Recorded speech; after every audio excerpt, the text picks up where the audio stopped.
What I'm going to talk about is an evolving new method to detect early cancer of the colon. And what I'm going to do is tell you a little about the procedure, what we've been able to find, and what the recommendations are.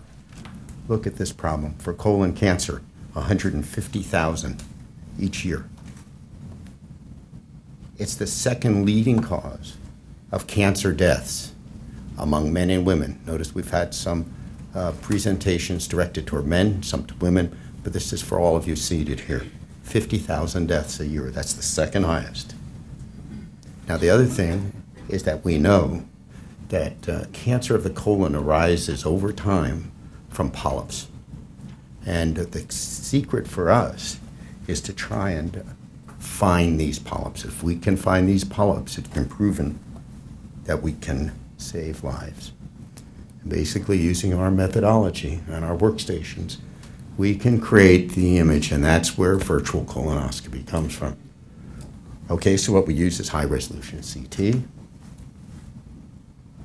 We prep the patient. It's important. Clean it out. If there's debris in there, we're going to have a bad study. And our prep is a combination of diet and laxatives.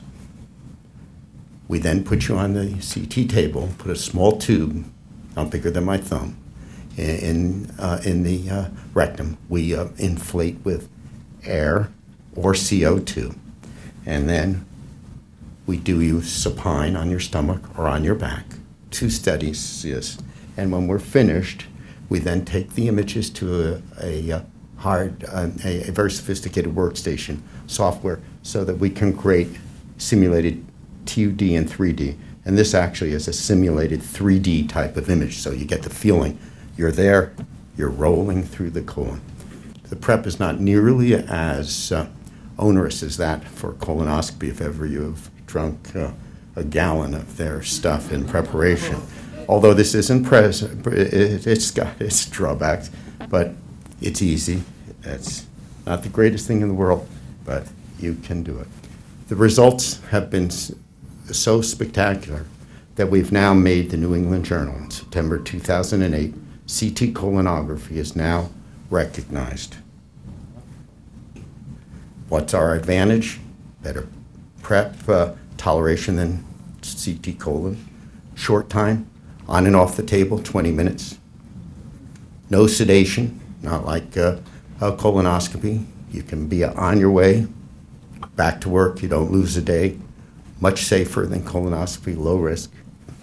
If they're not prep, remember, or you don't get good distension, we won't get a good study. We can miss flat lesions. Cost, problem right now. The cost of the exam is much less than for colonoscopy. It's only $500 to $700 in that range. Problem, though, is that it isn't covered by insurance unless there's been a failure or some problem and you've been referred. There are some early indications that the insurers will begin to cover it.